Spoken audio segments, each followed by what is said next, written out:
Friends, good morning and welcome back to my channel Shrabanti's creation. ঘড়িতে এখন সময় সকাল বাজে 9টা থেকে আমি আমার ব্লগটা স্টার্ট করলাম। ঘুম থেকে উঠেই দেখতে পাচ্ছ রান্নাঘরে চলে এসেছি। রান্নাঘরে এসে মায়ের জন্য চা করছি। মা যেহেতু পুরো চিনি ছাড়া চা খায়, আমাদের চাটা করা রয়েছে, কিন্তু মাকে চিনি ছাড়া চা আলাদা করে দিচ্ছি, ঠিক আছে। আর মাম্মামও উঠে পড়েছে। আজকে তো মাম্মামের রেজাল্ট, ওর পাপা রেজাল্ট আনতে গেছে। এখন ভগবানকে বলছি, হ্যাঁ প্রচণ্ড টেনশনও হচ্ছে, জানি আমি ভালোই রেজাল্ট হবে, তোমাদের সাথে নিশ্চয়ই শেয়ার করব। ঠাকুরকে এইটুকুই বলি মেয়েটা যেন ভালোভাবে রেজাল্টটা করে। আর আমার আগের যে চশমাটা পরেছিলাম, ওই চশমাটার নোজপ্যাডের এই জায়গাটা ভেঙে গেছে। ঘুম থেকে উঠে দেখছি কী করে খুলে পড়ে আছে। আসলে অনেকদিন নোজপ্যাডটা চেঞ্জ করি না, যার জন্য এই রিমলেস ফ্রেমটা পরলাম। এটা মানে এটা বানানো হয়েছে, এটা পরি না বিশেষ, এটা পরলাম, ঠিক আছে। তো এখন তাহলে চলো চাটা করে নিই, তারপর কি রান্না বান্না হবে তোমাদেরকে বলবো। সাথে থাকো, ব্লগটা দেখতে থাকো। তো ফ্রেন্ডস, মাম্মামের রেজাল্ট নিয়ে মাম্মামের রেজাল্ট নিয়ে চলে এসেছে। আর মাম্মামের রেজাল্ট খুবই ভালো হয়েছে, খুবই, সবকটাই 100-এ 100, আউটস্ট্যান্ডিং পারফরমেন্স, ঠিক আছে। এই হচ্ছে ওর রেজাল্ট। এই যে তোমাদেরকে ভালো করে দেখিয়ে দেবো, এই যে পেছনে লেখা আছে আউটস্ট্যান্ডিং পারফরমেন্স। হ্যাঁ, তো ইউকেজিতে উঠে গেল। আর মানে কোনো ওদের নাম্বার যেহেতু দেয় না, বাট ওদের ওখানে লেখা আছে ফুল মার্কস 100, ও 100-এ A+, মানে 100-এ 100 পেয়েছে সবকটাতেই, প্রত্যেকটা সাবজেক্টেই।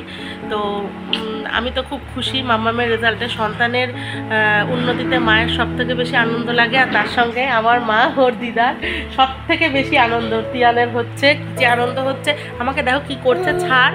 তো ওই জন্য বলে বোঝানোর মতো না, ভীষণই ভালো লাগছে। এখন 10টা বাজে, এখনও রান্নাবান্না কিছুই শুরু করিনি। এইটা নিয়েই আমার মানে ফার্স্ট জীবনে স্কুলের পরীক্ষা, তো মানে এটা একটা আলাদা রকম অনুভূতি। যাই হোক, তো তোমরা আশীর্বাদ করো যাতে ও একদিন অনেক বড় হতে পারে, ভালো মানুষ হতে পারে, অনেক ভালো পড়াশোনায় হয়, এইটুকুই হচ্ছে আমার কামনা, আর কিছু না।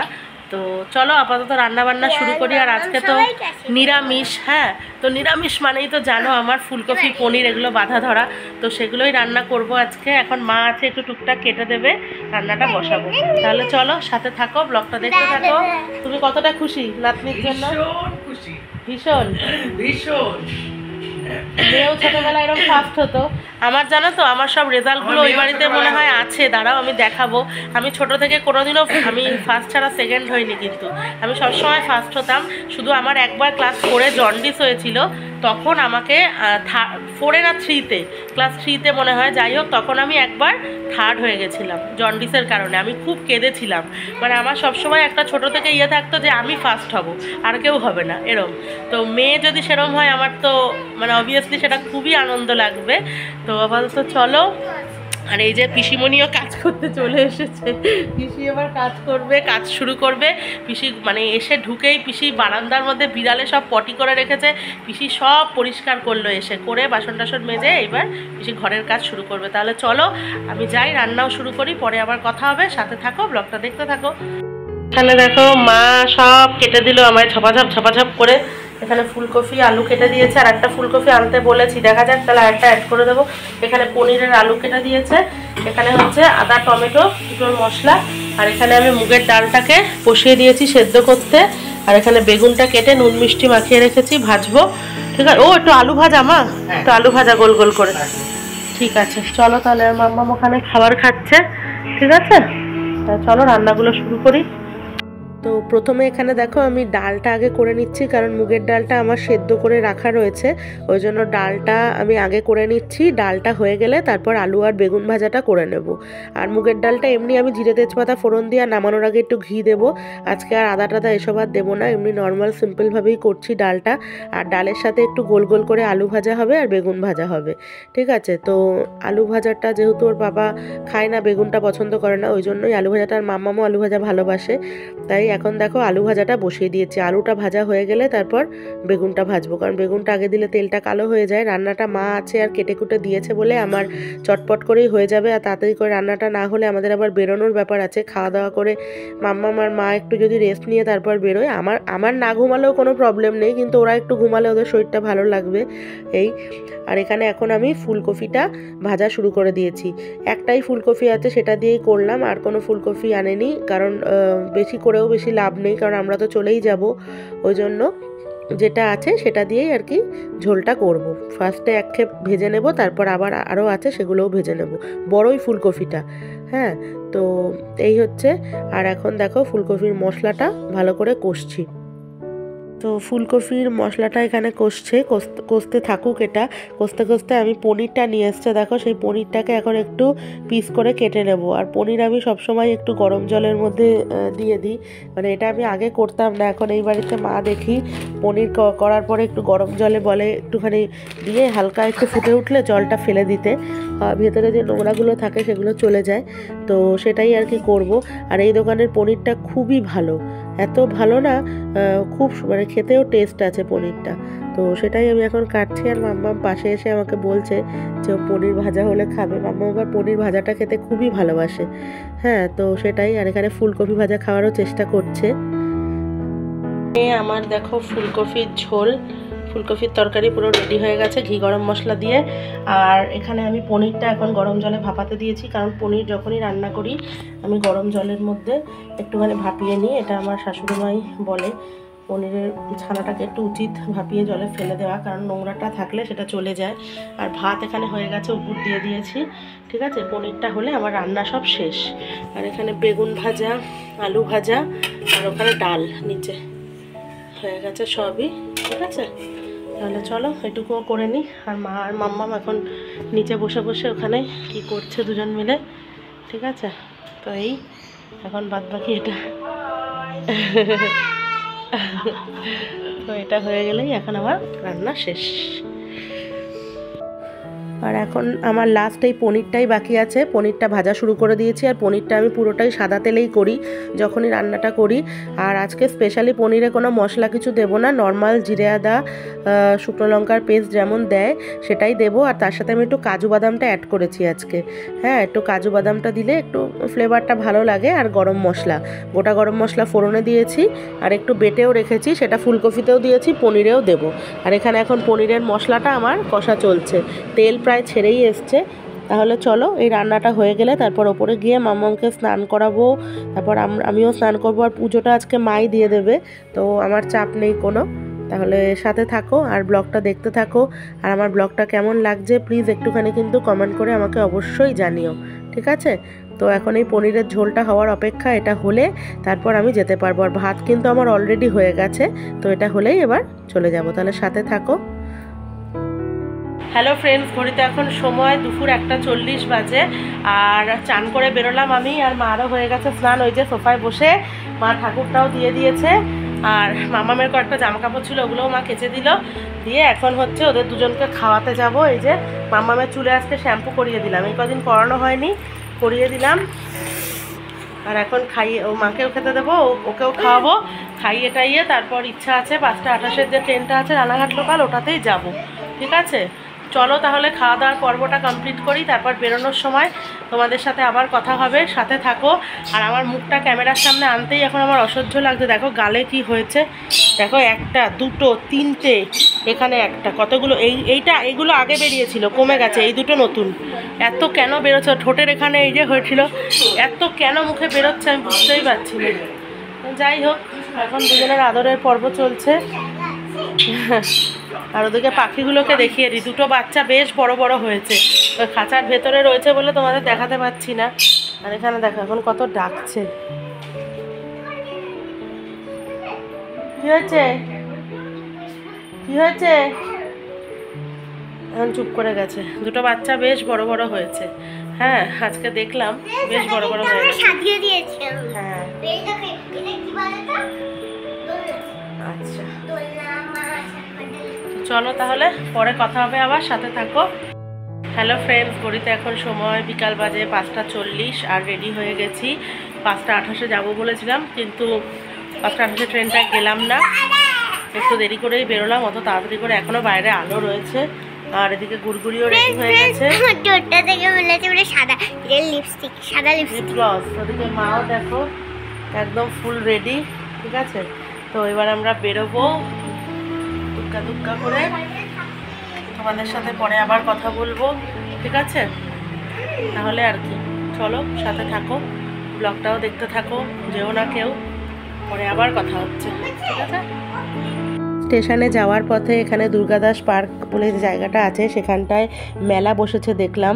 তো মেলাটা খুবই ভালো লাগলো, তাই তোমাদের একটু দেখিয়ে দিলাম। হাতে সময় থাকলে হয়তো ভেতরটা ঘুরেই যেতাম, কিন্তু হাতে যেহেতু সময়টা নেই সেই জন্য বাইরে থেকেই একটু দেখে নিলাম। ট্রেন ধরতে হবে, তো ওই জন্য তোমাদের সাথেও একটু শেয়ার করে দিলাম। দেখো কি সুন্দর করে সাজিয়েছে। তো এবার আমরা স্টেশনের কাছে চলেই এসেছি, বাড়ি থেকে স্টেশনের দূরত্ব বেশি নয়। তো এবার আমরা ট্রেনে উঠবো, উঠে তারপর তোমাদেরকে দেখাবো। আর এখনও ট্রেন প্রায় ঢুকছে। এখানে মা আর মামভাম দুজনেই বসে আছে, তো ট্রেনের অপেক্ষা করছে। এখন জানি না ট্রেনটা ভিড় হবে কিনা। আমি 6:40-এর ট্রেনে খুব কমই যাই, আমি 5:28-এর ট্রেনটাই যাই, কিন্তু আজকে 5:28-এ গেলাম না, 6:40-এ রানাঘাট লোকালটাই যাচ্ছি। 6:42 আর কি, 40 নয়, 6:42-এর। তো ট্রেন কিন্তু এখানে ঢুকে গেছে। তাহলে চলো ট্রেনে এবার উঠে বাড়ির দিকে যাত্রা করি, তারপর তোমাদের সঙ্গে কিন্তু আবার কথা হবে, সাথে থাকো। আর এই দেখো ট্রেনে এখন যত লোক দেখতে পাচ্ছ তারা কিন্তু সব এবার নেমে যাবে, আর ফুল ট্রেনই ফাঁকা হয়ে যাবে। তবে জায়গা এখন জানলার ধারে পাবো কিনা সেটাই হচ্ছে কথা। তো এখানে দেখো ট্রেনের মধ্যে উঠেছে ছোলা মাখা। তো ছোলা মাখাটা খুব খেতে ইচ্ছে হলো, বেশ গন্ধরাজ লেবু সুন্দর গন্ধ বেরোচ্ছিল, তাই ছোলা মাখা নিলাম। মা বললো খাবে না, 2 জায়গায় নিলাম আমার আর মাম্মামের জন্য। তো আমরা জানলার ধারে কিন্তু যথারীতি জায়গা পাইনি। এখন কি আর করা যাবে, যেখানে সিট পেয়েছি সেখানেই বসবো। আর এমনি অসুবিধা হচ্ছে না, হাওয়াই আসছে জানলা দিয়ে। ট্রেন থেকে তো নেমে গেছি, নেমে অটোতে উঠে গেছি। আর বাইরের অবস্থা দেখো কি অবস্থা, কারণ প্রচণ্ড ঝড় বৃষ্টি হয়েছে। মানে এত ঝড় বৃষ্টি কি বলবো, দেখো রাস্তার অবস্থা দেখেই বুঝতে পারছো জল জমে গেছে। আমি তো ভাবতেই পারিনি যে বৃষ্টিটা কমবে আর মাম্মামকে নিয়ে ট্রেন থেকে নেমে আসতে পারবো। মানে ভগবানের অশেষ কৃপা, মা বারবার করে ডাকছে বলেই মনে হয় বৃষ্টিটা কমলো, যার জন্য আমরা আসতে পারলাম। ঠিক আছে, তাহলে চলো বাড়ি পৌঁছাই। বাড়িতে আমরা ঢুকে পড়েছি। বাড়িতে ঢোকার তো মানে আজকে ট্রেনের মধ্যে থাকাকালীন চাপ বৃষ্টি ঝড় হয়েছে, মানে ট্রেনের জানলা বন্ধ করেও দরজা দিয়ে এমন ছাট আসছে, পুরো ভিজে গেছি। এত পরিমাণে আজকে ঝড় বৃষ্টি সব জায়গায় হয়েছে। আর ছাতা ছিল না, মাম্মামকে নিয়ে তো মানে মনে হচ্ছিল যে ও পুরো ভিজে একদম স্নানই হয়ে যাবে, কারণ যা বৃষ্টি হচ্ছিলো। যখন সোদপুর ট্রেনটা থামলো তখন বৃষ্টি কমে গেছে। মানে মা তো ঠাকুরকে শুধু ডাকছে যে ঠাকুর বৃষ্টিটা কমিয়ে দাও। তা সত্যিই মানে এমন এই বৃষ্টিটা তখন কমেই গেল। তারপর যে এলাম, এতটা রাস্তা এক ফোঁটার বৃষ্টি ছিল না। তারপর কিন্তু রাস্তাঘাটে জল কাদাটা ছিল। হ্যাঁ, নাতনির জন্যই ঠাকুরকে ডাকছে, যে আমরা হলে কোনো ব্যাপার না, কিন্তু ও ভিজে গেলে তো মুশকিল না, ওই জন্য। তো যাই হোক, ঠাকুর ডাকও শুনেছে, বৃষ্টি পুরো কমে গেছে। আর তারপর মানে আমরা সুন্দরভাবে বাড়ি ঢুকলাম। আর মা এখন বাড়িতে ঢুকে, দাঁড়াও দেখাই, আবার কারেন্ট অফ আমাদের এখানে, জেনারেটর চলছে, কারেন্ট অফ। দাঁড়াও তোমার দেখাই। এই দেখো বাবার জন্য এখন চা করছে মোমবাতি জ্বালিয়ে, আর হচ্ছে আমাদের ভাত বসিয়ে দিয়েছে পাশে। চাটা হলে তারপর ডাল চচ্চড়ি বসাবে আর ডিম আলু সেদ্ধ। ঠিক আছে, আর অন্যান্য রান্না দেখবে, ফ্রিজে নিশ্চয়ই আছে কিছু। তো এই দিয়ে আমরা আজকে রাতে, ঘরে আছে, দুটো ঘরে ফ্যান লাইট সব আছে, কিন্তু যে বারান্দাটায় আলোটা নেই, ওই জন্য। আর এখন আমি ওই জন্য এখন মার এটা হলে, আর মাম্মামকে একটা ভুট্টা কিনে দিয়েছিলাম, আর আমরা একটু ফুচকা খেয়েছি, আর বাবার জন্য দই ফুচকা নিয়ে এসেছি। এই যে এখানে রাখা রয়েছে দই ফুচকাটা, দাদার দোকান থেকেই নিয়েছি দই ফুচকা। ও কারেন্ট এসেও গেছে, বাবা ভালো হয়েছে কারেন্ট চলে এসেছে। তো হ্যাঁ, তো মাম্মাম ভুট্টা এনেছিলাম, তো মাম্মাম ভুট্টাটা পুরো খায়নি, একটু রয়েছে, মা ওটা খাচ্ছে। ঠিক আছে, তাহলে চলো আবার পরে কথা হবে। ডিনার শেষে তোমাদের গুড নাইট জানিয়ে ব্লগ শেষ করব, তাহলে চলো সাথে থাকো। হ্যালো ফ্রেন্ডস, ঘড়িতে এখন সময় রাত বাজে 11টা। ডিনার হয়ে গেছে, শুয়ে পড়েছি, মানে এবার শুয়ে পড়বো, ফ্রেশ হব, ফ্রেশ হয়ে শুয়ে পড়বো। আর এই এবার ঘুমিয়ে পড়বো। আর মাম্মামের আজকে গিয়ে মাম্মামকে ওখানে মাথায় শ্যাম্পু করিয়েছি। হ্যাঁ, আসলে আমার একটা ভুল হয়ে গেছে কি, যে কালকে গেছি, ওয়েদারটা চেঞ্জ হচ্ছে, জল চেঞ্জ, আজকে আমার শ্যাম্পু করানোটা ওকে উচিত হয়নি। আমি শ্যাম্পুটা করিয়েছি, আর ওর বড় চুল, হ্যাঁ, যার জন্যই মাথায় হয়তো ঠান্ডাটা বসে এখন 100 মতো গাটা ছ্যাকছ্যাক করছে জ্বর। আমি ওষুধটাও দিয়ে দিয়েছি বাড়াবাড়ি হওয়ার আগে। আর তাছাড়া প্রচণ্ড জল ঘাটে সারাদিন, মানে অসম্ভব রকমের জল সারাদিন। বেসিনের কল খুলে হাত ধুচ্ছে, হ্যান্ড ওয়াশ দিচ্ছে, হাত ধুচ্ছে, কথা তো শোনে না, যার জন্য কথা না শুনে নিজেকে তো ভুগতেই হবে। তো সেটা কিছু করার নেই, কারণ এত ইয়ে করে রাখা হয়, তারপরে যদি বদমাইশি করে তাহলে তো আর কিছু বলার থাকে না বলো। আর বাচ্চা মানুষ এরকম ইয়ে হবে। তো ওষুধ দিয়েছি, এখন শুয়ে পড়েছে। এই যে বিছানার ভেতর গিয়ে দেখো কি করছে, খেলনার প্যাকেট নিয়ে। মাথার সামনে এটা বাবা লুঙ্গিটা দিয়ে ঢেকে দিয়েছি মশারিটা, কারণ ফ্যানটা চলবে একটু হালকা করে, ওর তাও যদি ঠান্ডা লাগে। আমি তো সবসময় ওকে এইভাবেই রাখি, হ্যাঁ, কিন্তু ও যদি বদমাইশি করে ঠান্ডা লাগায় তাহলে তো আর কিছু করার নেই না। তো এই হচ্ছে ব্যাপার। চলো তাহলে আজকের ব্লগটা এই পর্যন্তই। ব্লগটা ভালো লাগলে লাইক কমেন্ট শেয়ার করে দিও। কালকে একটা নতুন ব্লগ নিয়ে তোমাদের সামনে হাজির হব। আজকের মতো বাই বাই, গুড নাইট, সবাই ভালো থেকো। মাম্মাম ভালোবাসা দিয়ে দাও, জোরে বলো।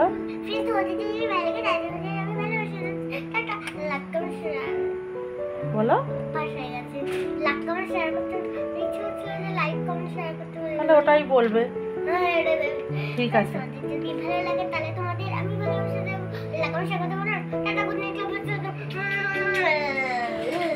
চলো আজকের মতো বাই বাই।